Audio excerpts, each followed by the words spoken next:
Gano'ng katagal na ako nandito? 2 taon. Mahihigising ka na. Pwede ka na bumalik sa pamilya mo. Bakit ba ako nasa bahay na yun? Bakit hindi ko matandaan? Paano mo nagawa sa akin to? Bakit mo pinuntahan si Ramil sa bahay? At bakit mo siya hahalikan? Kung magbubulat ka, may papakita ako sa'yo. Ayaw mo sa akin. Dahil pangit ako. Almira, hindi totoo yan! Nangyayari ang lahat ng ito dahil sa kagagawan ko. Wala kang kasalanan, Prinsipe Habino. Ang mahalaga, marami na tayong magtutulong-tulong para iligtas natin ang Paladino sa kamay ni Bawana. Kaya lang, back to zero na naman tayo eh. Si Lara.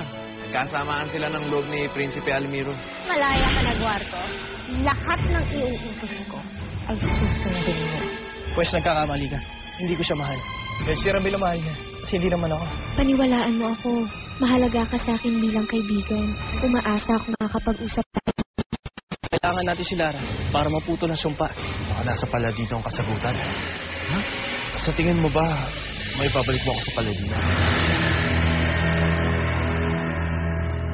Sabihin mo sa Lourdes na yan, pag hindi pa siya nagbayad, ipababarangay ko na siya. Opo. Reset!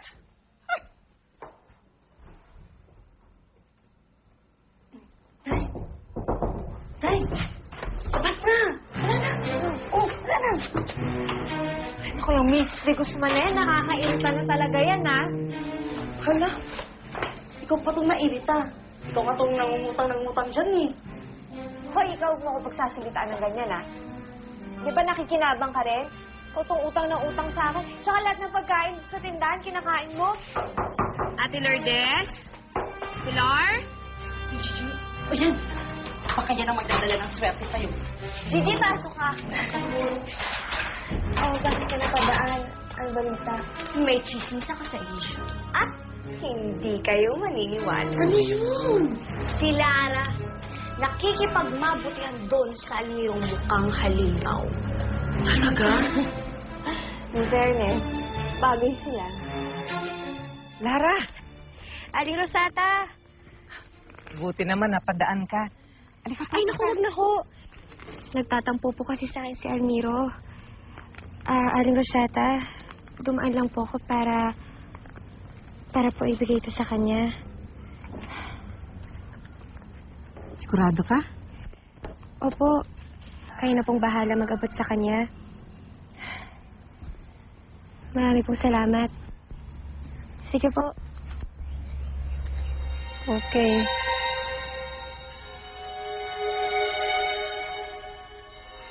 At ang sabi pa dun sa sulat, magkita daw sila sa Borol mamayang alas 5.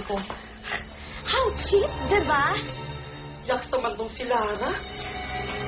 Teka, hindi ba kayo nagtataka kung bakit pilit sinusuyo niyang Lara na yan si Almiro? Eh, ano pa bang dahilan? Siyempre, edi pera. Mayaman kayong Almirong yun kahit net pa. Kasi naman yung chismis, puro daw ginto yung laman ng bahay. Ginto!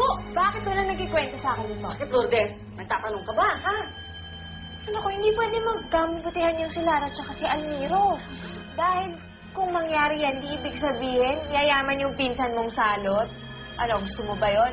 Magkakabaliktad yung pwesto. Si Lara na, yung magtatawa sa atin, gusto mo ba yun? Actually, Lourdes, may point ka dyan.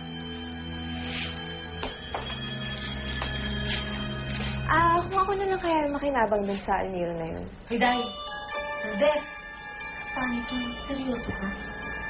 Ay, oo, seryoso ako. Eh, pera-pera na lang yan eh. Malay mo si Almiro pa yung makasagot sa lahat ng pagkakautang ko.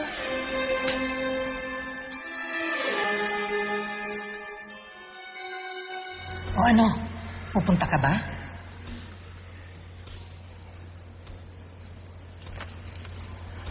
Hindi.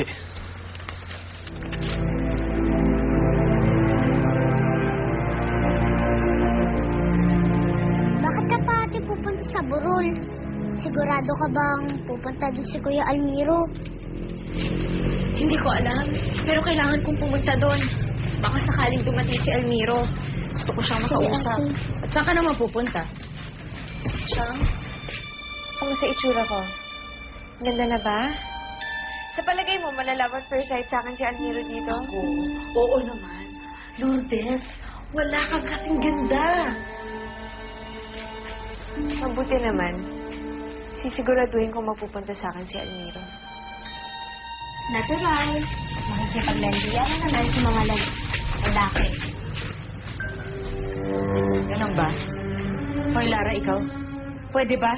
Mahiya ka naman sa mga pinagagawa mo. Eh, Chang, wala naman ho akong ginagawang masama. Ganun. Hindi ka aalis ng bahay. Marami ka pa tatapusin. Yan. Chang, sandali lang naman ho ako mawawala eh. At saka pagbalik ko po, pangako tatapusin ko po lahat ng kailangan kong gawin. Wala akong pakialam sa sinasabi mo. Ha? Hindi ka aalis ng bahay. At gusto kong makitang tapusin mo lahat ng pinapagawa ko sa'yo. Hindi ka aalis ng bahay.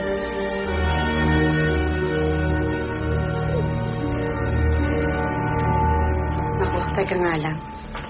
Lourdes, hindi lang tungkol sa pera eh. Gumaganti ka kay Lara, no?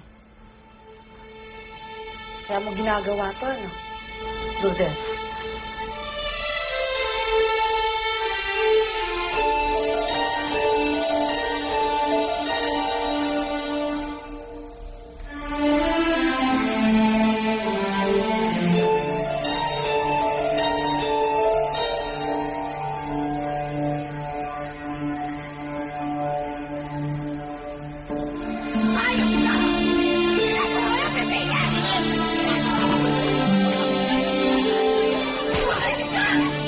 Pagbabayaran ni Lara ang lahat ng ginawa ng nanay niya sa akin. Hindi ko siya titigilan hanggat hindi niya nararamdaman lahat ng sakit na nararamdaman ko.